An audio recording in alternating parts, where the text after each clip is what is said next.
Can I start? Hello. How are you? I'm Federico. I'm founder and CEO at Kleros. This is like my 8th talk at HCC, so I'm super happy to be here again. We're going to speak a bit about prediction markets and the law today. I don't know if anyone recognizes this place. Is there an Argentinian in the room? But this is the University of Economic Sciences of Faculty of Buenos Aires, University of Buenos Aires. And this is where I studied. And after studying, I stayed for more time connected as a professor. And in the early 2010s, I was teaching a very obscure subject called epistemology of economics, that is about how people, create economic knowledge and how we understand economic behavior. And in that course, I used to teach a text by Hayek. Friedrich Hayek is an Austrian economist. And he had this text about the use of knowledge in society that he used to explain how people make transactions, they manage information in markets, and how this is better than centralized options, like central planning was the word by then. And this got me interested in researching more to give my students a bit of more tools. And I got to know this text about collective wisdom that was edited by Ellen Landmore and John Elster, who are experts in collective intelligence. And in this text, the first chapter was about some, obscure also, mechanism called prediction markets by a professor called Emil Servan-Schreiber. And this is the first time I got to meet this.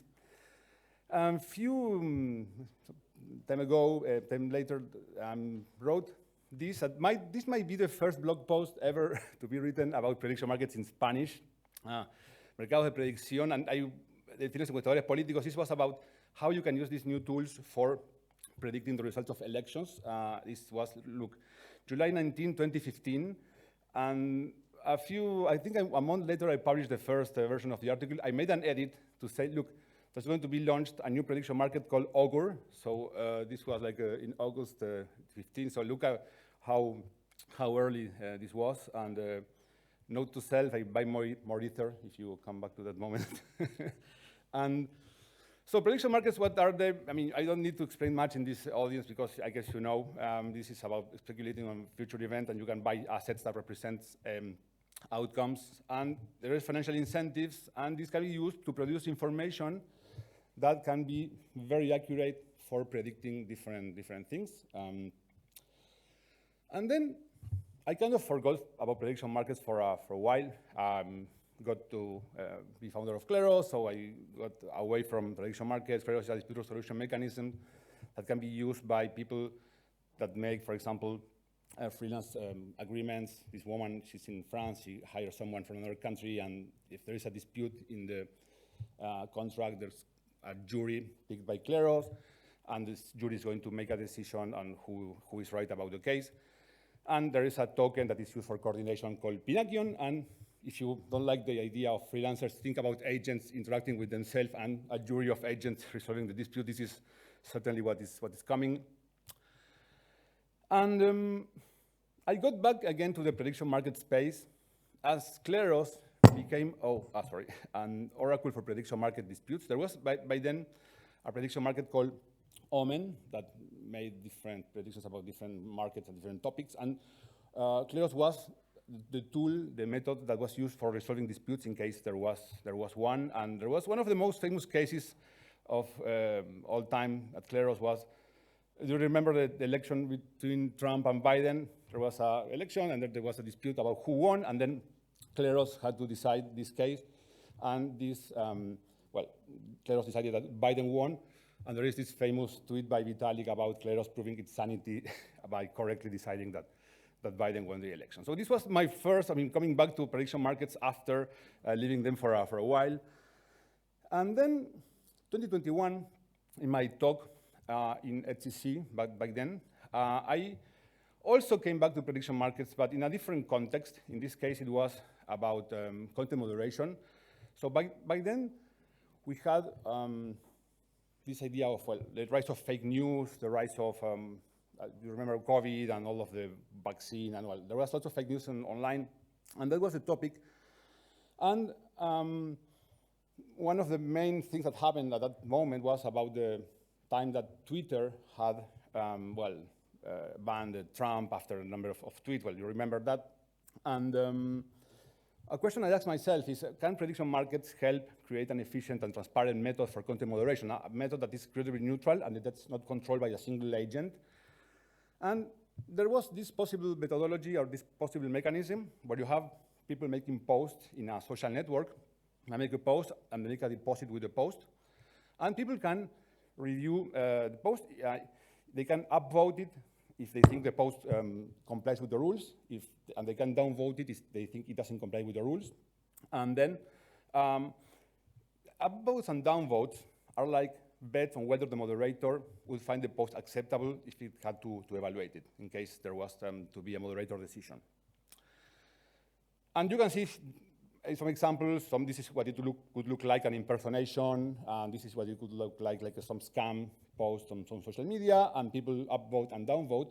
And this is kind of a prediction market where upvotes are like bets on the post complies and downvotes not. And most of the times you don't need to have to resolve the case. Most of the time you don't need to go to the moderator. But sometimes you will have, in cases that have many upvotes or downvotes, cases that are very polemic, this could go to Kleros, and Kleros will make a decision, and jurors will evaluate it. And then if Kleros downvotes the post, people who had downvoted the post in the original moment, they get money from the submitter who did not comply with the rules, and the people who thought the post was like acceptable, okay? So it was like a prediction market. If you want to learn more about this, you can read this post by Vitalik, Prediction Market for Content Creation DAOs. This mechanism is based on that post that Vitalik wrote a few years ago.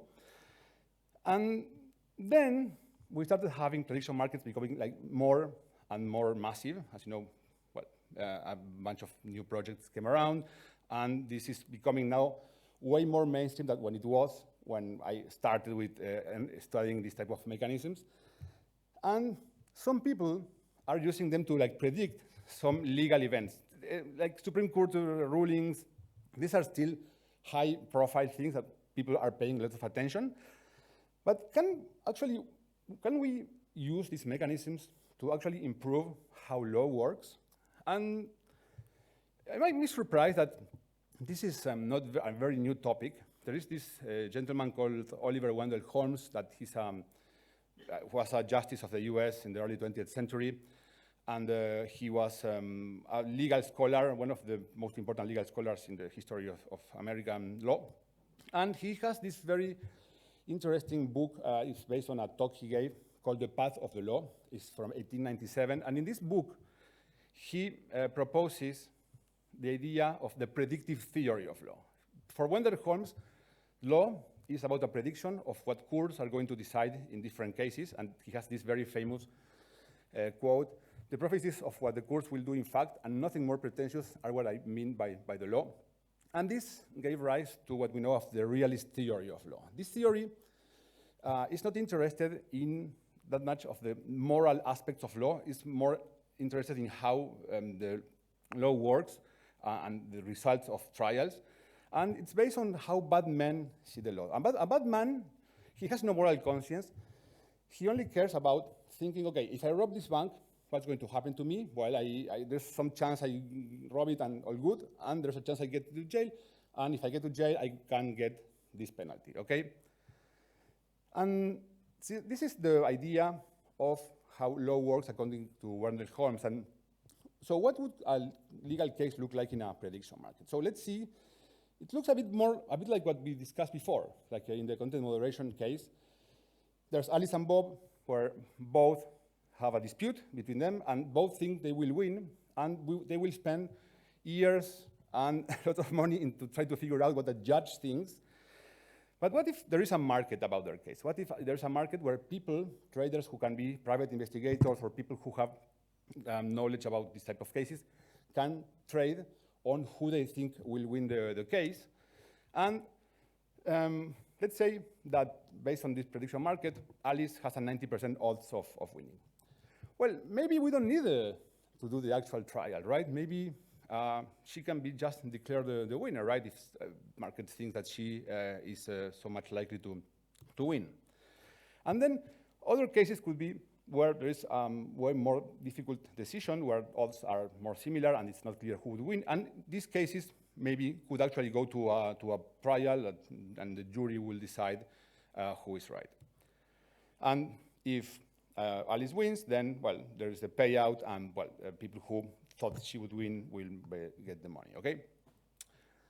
And there could be different applications of random trial quality control checks, where you could send a small percentage of cases randomly selected for actually a trial review, and then if the trial agrees with the market, the decision is confirmed, and the system continues. If the trial disagrees, then the market is overturned, the decision, and you could start adjusting the system based on how the trials are agreeing or not with the markets. And if you get too much of a disagreement, you increase the number of trials that you do for the quality control. So this is a mechanism that is actually quite fast and it's cheap. It could be a high accuracy system. It can be a self-correcting system based on this idea of the trials for correcting the parameters. And then, and this is most important, this can solve like millions and millions of cases and at very, very high speed, okay? I see your faces, and of course this sounds like a bit odd maybe, which I agree, but you know how the US criminal justice system has this tool of the plea bargaining? In this tool, what happens is that the prosecutor goes to the defendant and makes an offer of, okay, if you plead guilty, you will go to jail like 5 years. Otherwise, we will go to trial and we will press for 20 years.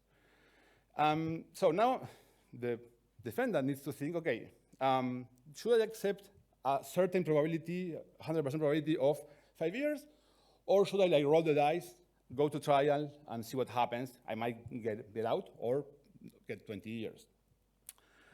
It's like, you know, one of these TV shows where you have like the box of the incognito and you need to decide. And by the way, what percentage of cases do you think go to trial in the US courts?